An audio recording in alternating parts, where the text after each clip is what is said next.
నీవు ఆకాశం వైపు చూస్తున్న వ్యక్తివే అయితే ఎవ్వరు ఆడుకోలేరు, నీతో ఎవ్వరు ఆటలాడరు.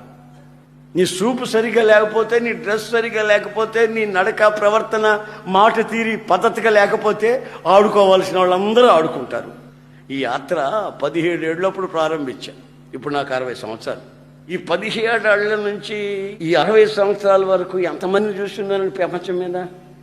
ఒకరు వచ్చి మెలికలు తిరుగుతున్నాను అనుకో, బాయ్ ఏంటి మెలికలు తిరుగుతున్నారు ఇక్కడ లేదా?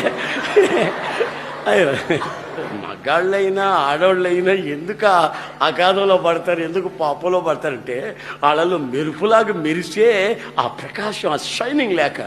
అదే ఎక్కడో కొండ మీద మెరుస్తూ ఉంటే ఉరుములు మెరుపులు, అక్కడెక్కడో పాలెంలో ఉన్నటువంటి వాళ్ళు గడ్డలు ఆడిపోతున్నారట. మరి మీ మీద మిమ్మల్ని చూసిన వాళ్ళు గడగడలు ఆడుకుంటే వచ్చి పైన పడుతున్నారంటే అర్థం ఏంటి? Something wrong.